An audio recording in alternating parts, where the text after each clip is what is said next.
From time to time here at the TJ Tribe, I get to answer questions that are coming through from you, our guests.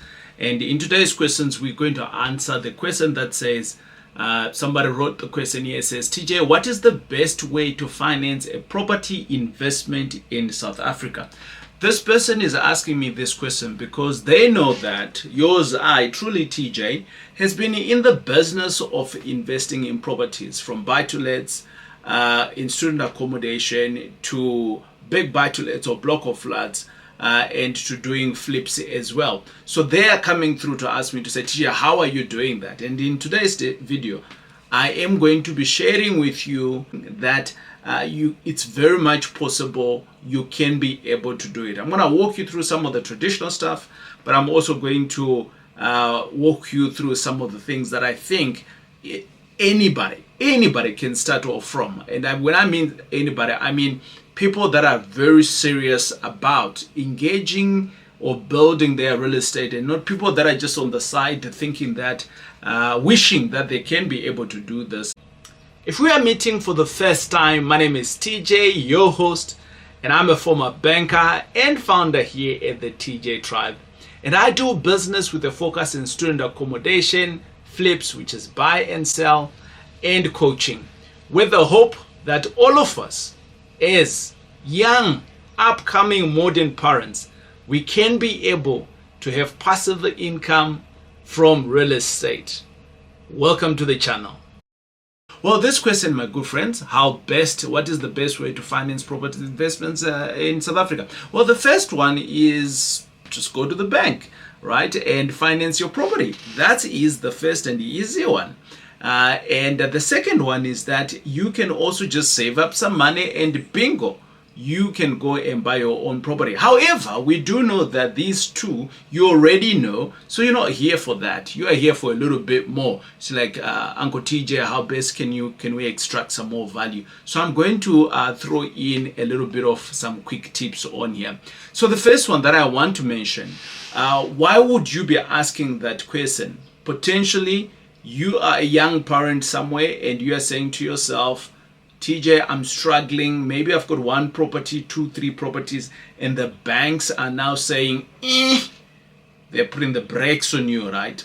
So I'm going to walk you through some of the pitfalls, like everyday challenges that I'm seeing people are doing this. And by the way, I also started off in the same space. I did the same pitfalls, and today I can be able to share with you how I overcome those challenges. The first one is that many people, when they start buying properties, they buy using their personal name. So they go to their local bank with their bond originator, or not even maybe with the bond originator, but with their personal banker, and they say, I want to buy a property, and bingo, it is registered in their name. That's a huge problem. Never ever do that. Don't do that. Don't put anything on your name. So you should be your question now is, TJ, so how should I buy? Well, there's entities, there's property, there's companies, there is trusts, and so on and so on.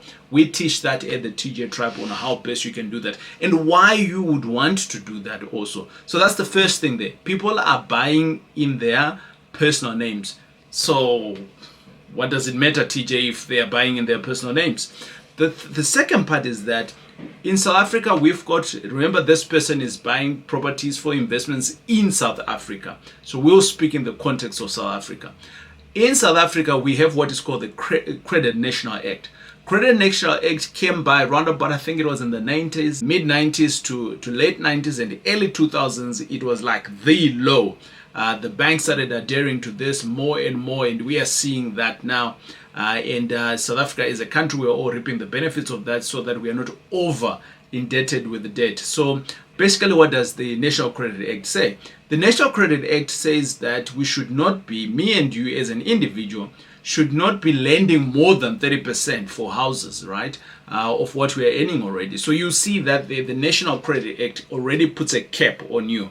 But my good friends, you could marry that to our first problem, which was you can buy properties outside your name. And if you're buying in a company, there is no limit. So this limit, whoop, it is gone. So we're walking through this journey, right? And then the second biggest problem that I see is, which is where I was at some point, remember when I was in bad debt, we are able to buy these properties. We've got them in our companies, but we forget to pay for some of our lenders who we have today. So we've got an account at Edicars is 200. We've got an account at Vodacom of that cell phone that we eventually gave our child to. Whatever the case is, pay up your account so that your credit record is clean all the time. So I've given you some of the pitfalls that we are generally seeing here on the market. But what I'm going to be doing now is I want to marry with you what I call, I think, the golden goose of property investments in South Africa. Many banks who offer this, but we don't pay attention to it. And I'm going to introduce you, my good friends, to what we call the access bond. Ooh, access bond? TJ, what is that? Access bond is, some banks call it a flexi bond.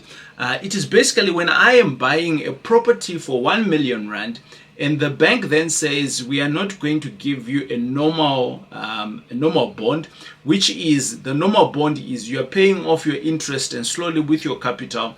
And out of this money that you're paying off, you have no access to, if you have to pay some more money into it. You get a bonus and you paid in a 20 grand. You did a side job somewhere else and you paid in 50 grand. So you got no access to the 70,000, right? The access bond or the flexi bond, it gives you access to the 70,000 or the 70,000 that we spoke about. The 20 that you got as a bonus, the 50 that you did as a side hustle. So, TJ, what does this access bond has to do with it? Well, my good friends, let me tell you. Now that you've owned your house, this is your house now, maybe let's call it your primary residence, whatever it is. And many people, they think that it's not an investment. You know, a property, if a property, your primary residence, is not giving you money, it's a liability. That's the accounting terminology to it, right? But if it's now starting to giving you some money, then it's an investment, because an investment gives you money. Having said that, let's jump on to speak about what then. So you got an access bond, or you got a flexi bond. How do you get this? Traditionally, the banks, they give you upfront. They will tell you this is an access bond. I've got several of them. FNB offers that. Standard Bank offers that. All the banks, right? They offer this. Now that you have it, what do you need to do? Step number one is that each time you get some money, bonus money, side hustle money, whatever money it is, just throw it in there, right? The moment you throw it into this account, it goes and sits into your capital, which means that this money becomes available to you. Now, what does that have to do with investing into properties? You have already started now saving up on your capital that you're supposed to be paying up later on a high FD interest. So now it means that you can borrow from there. Now, so you now have property number 2 that you're wanting to go and buy. And this property now is, let's say, 500,000. When this 500 comes by, if in your access bond, you've got, let's say, 200,000, 300,000, it doesn't matter how much money you got. Let's just say 300,000. You can tap from that money without going back to the bank and say, can I borrow some money? This is tip number 1. Can I borrow some more money? And you can then be able to go and pay or put down this 300,000, because you're buying maybe a 500,000. And I always say that properties that we buy here at the TJ Tribe, they are giving you what we call a return on investment. So already, if we are thinking we are leaving 500,000 there, and now the bank can only give us 200, well, they can, because you already have another property there that's got an excess amount of money, 300. And now when you're borrowing a little bit more, That could be it. Or maybe you could easily say to negotiate with the person. Tip number 2, you could easily negotiate with that individual and say, hey, I know your property is 500,000, but I've got 300,000. Here it is. It's in my account. I can be able to pay for it. And bingo, maybe you could be able to pay the same property for now 450 or maybe 400. You have negotiated with the seller. Having said that, you don't have 450. So what are you going to do? Well, you've got 300, so maybe now you can go, tip number 2, you can now be able to go and maybe borrow from a bra. You're no longer borrowing 500. So I don't have a bra who's going to give me 500, but I got plenty of bras that can give me 50 grand times 3, and now I am in the deal. Once I've done that, I am going to the next tip, I've lost count now. Once I've got that, I can now go to the bank again and I say, could I finance the same property? Some people call it refinance, but I don't think it's a refinance because it wasn't financed, right? So it's a finance. Could you finance the same property? And the same property that you bought, remember we said it is valued, let's say at 500. So now you've bought it for less, let's say 450. So now when you go to the bank, you say to Mr. Bank, hey, can I be able to fund this property?